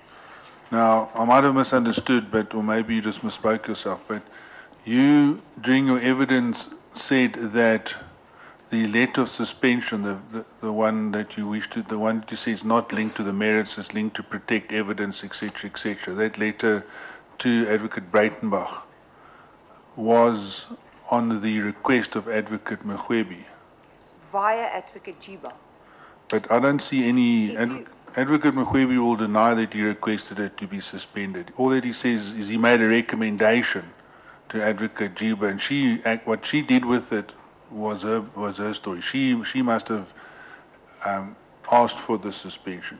Well, I looked at this letter, and if I looked at paragraph 35, Yes. then, although it's not here by I accordingly recommend, but it's under conclusions and recommendation, and paragraph 35 says, and that's how I read it. 35 35 page 89. Yeah, it says, that being the case, the question of the continued presence of the implicated official in the workplace, as she's in possession of access information that's critical to the investigation, particularly computers, becomes much relevant. Yes, no, it is so. He's finding that she could be a risk, and he's making a recommendation that action should be taken. But he didn't request to you or to Advocate Jiba that she be suspended. It might appear to be a pedantic difference, but it's a significant difference for us. What he did was he recommended, the recommendation could have, Advocate Jiba could have looked and said, well, I don't agree with the recommendation, I'm not going to follow through on your recommendation. So the only issue we have is your statement that it was at his request. Well, that was my understanding. I, of course, wasn't present during any discussions between them, so I can't comment on. Because Advocate Mokgwebi will just say, whilst he has no problem with the suspension, he didn't request a suspension, he just recommended it, and he left it in the hands of the other powers, and he had no further part in what happened to her from that point on. It is under recommendation. Yes. Then lastly, that you'll agree with me that after that he had no further role in any of the processes that happened till he eventually gave evidence at the disciplinary. None that I know of. Thank you. We have no further questions for the witness. Thank you, ma'am. Thank you, Mr. Rep. Yes, Ms. Bauer. I have a few to clarify with you. When you plug your laptop into the LAN at the NPA office, it gets backed up to the server, is that correct? If you have the software loaded on your computer and you do the updates as they must be, and you are plugged in. So if you do that, then everything that is on your laptop is on the LAN. Yes. The NPA has what is called an internet and email usage policy in place. It does. It does, right. Mr. Wasserman largely dealt with Advocate Breitenbach and her legal representative in respect of the issue of the laptop. Is Yes. that correct? It wasn't me, it was him. Was him. Right. He gave evidence in the disciplinary inquiry in relation to that aspect of the matter. Are you aware of that? Yes, I am. To your knowledge, was there any reason to believe, or were you at any stage informed that whilst Advocate Breitenbach retained possession of her laptop, that there was any reason to believe that she was seeking to thwart the investigation delete emails, files, data, or computers on the computer at any stage? I was not informed of anything like that until, of course, the time when she did do it. Well, when she did do it, let's deal with what she did do. She removed personal emails and she provided. You were not there when that transpired. Whatever you got from Mr. Wasserman. And Mr. Mokgoro. Mr. Mokgoro. Right. You were aware that there was a judgment handed down in the disciplinary inquiry? Yes, I've read the judgment. You've read the judgment. There is an extract from the judgment, in respect of the evidence given by Mr. Wasserman. For the record purposes, the judgment is at folder H 3.9. Right?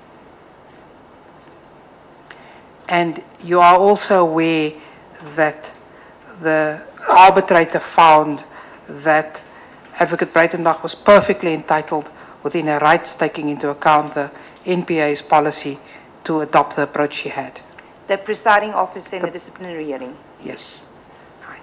And he based that on a reading of her rights in the Constitution, and I'm not going to take you through all of it, we'll argue this, but it was one of the issues upon which she was charged. It was count 6, which you see at paragraph 90. Yeah, that's correct. Right. And so it was dealt with in detail. The policy was indicated, the correspondence which ensued between Mr. Wagenaar and was dealt with, and in fact the two things I want to take you to is at paragraph 110, where a section of the policy reads as follows: item 3.3b, use of internet related services for personal purposes is permissible as long as the incremental cost of usage is negligible and as long as no business activity is preempted or compromised by such personal use. Yes, correct? that's correct. So you're entitled to use your personal right. The next thing that is quoted in paragraph 111 relates to personal information. So whether you have had a situation like that before or not, your policy made provision for personal information, correct? Yes, you were allowed to use it, yeah? The NPA permits the inspection, monitoring, or disclosure of electronic messages without the owner's consent, only when consistent with and required by law, correct? Yes. And ultimately, the interpretation found was that in the very next paragraph that the employer harbored a legitimate expectation that the personal information and communication on the laptop could only be inspected without her consent in the circumstances as dictated to in the policy. Yes. You agree that that is correct? And that is what she said. Yeah. And that is what she said. Yeah. So she wanted to adopt. In other words, she wanted it to be done in accordance with the policy. In terms of the looking at her private information. Yes. Yeah. That's what she said. Right. Then they go further down and they actually quote Mr. Wassenaar because there is a dispute in the correspondence between Mr. Wassenaar and Mr. Wagenaar. Mr. Wagenaar details in the letter what is agreed between him on the one hand. Sorry, it's Wasserman. I get confused on this, right? What was agreed between the parties in a letter dated 17th February, which lays the basis for the employee's contention, and the cross-examination of Mr. Wasserman, which the presiding officer then finds actually corroborated that that agreement had been reached. You were not party to that agreement. No. And effectively, the cross-examination, which is quoted in the judgment, says to Mr. Wasserman, so your version is you had the particulars complaint, you had the privacy complaint, but agreed to surrender the laptop. That was what Advocate Glynis, there was never not an agreement to surrender the complaint, the laptop. It was just a question of taking care of her privacy. Yes. And Mr. Wasserman says yes. Later, the cross-examination unfolded in this way. Now, I want to suggest to you that the position that Advocate Breitenbach maintained throughout was that she was prepared to surrender a laptop. She wanted the protection of her private information. Is it fair to say that that was her position? And Mr. Wasserman agreed that that was her position. I understood later that she felt that there was an ulterior, and she was concerned about how we would do and she didn't trust us. But I was not aware at that stage about any reason for why she should feel like that. So you were not party to the negotiations which ensued between Mr. Wasserman and Mr. Wagenaar in respect of the laptop? No, only in the extent of which he escalated it from time to time. Right. And Advocate Breitenbach's evidence was that an agreement was made for a copy of the hard drive with an external expert in their presence, and that would be handed over, and that she would put her private information into a private folder which she would be permitted to be deleted, knowing full well that would still be on the server so that you could see what she had deleted. Do you have any reason to doubt that agreement was reached? No, I don't. I do recall Mr. Mokgoro mentioning something like that. Right. So, you are not actually aware of any reason for the conclusion to be reached that Advocate Breitenbach's behavior in relation to her laptop in the period between February and April was an impetus for her suspension? No, not as far as I know. It's got nothing to do with that decision. No. The decision had already actually been made, as I said. And that decision you say was actually taken and agreed to in the memorandum which was signed by Advocate Chiba? Yes. In February? Yes. Okay. Thank you, Advocate van Rensburg. I've got no further questions.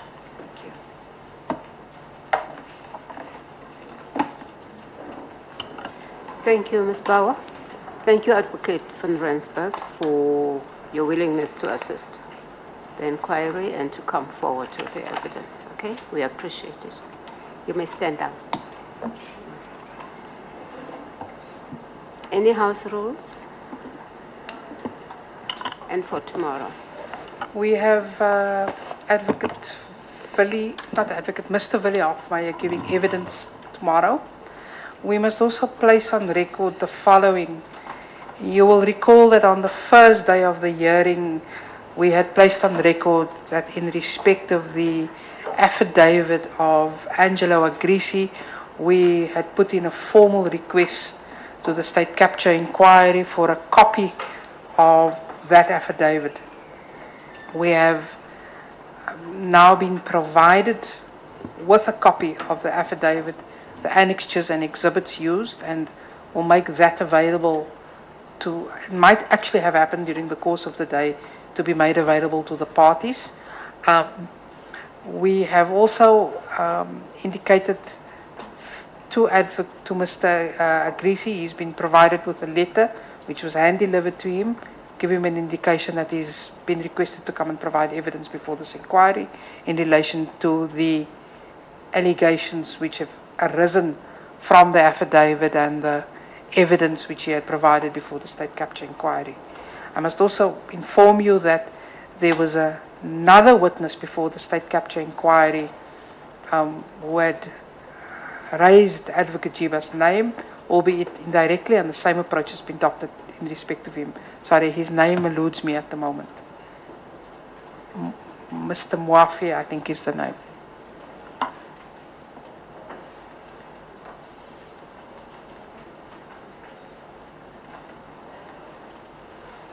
So we adjourn until tomorrow, 10 o'clock. Still 10 o'clock. No? Thank you.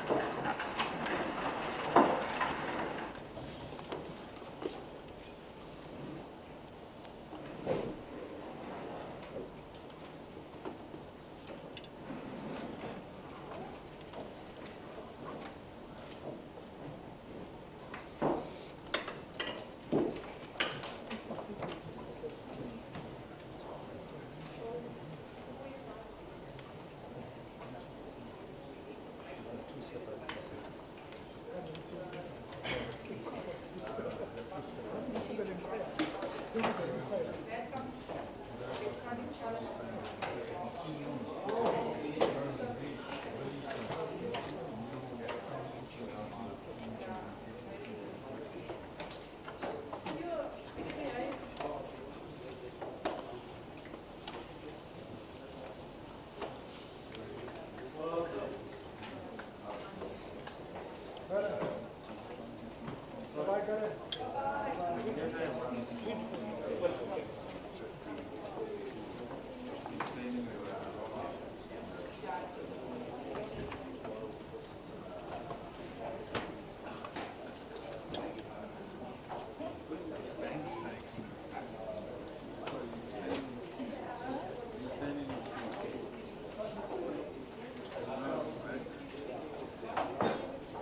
No, I'm looking for.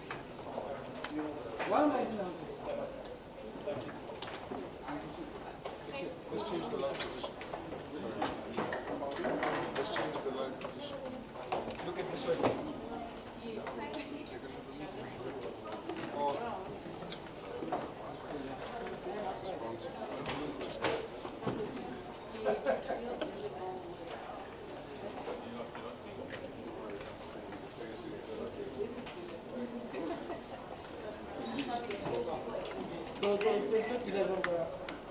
Kita ada KPM situ sah. Oh sah. Okay. Gambar Westpan. Alright. Kalau coba ini, kita kita bisa nak kita engineering dan lain.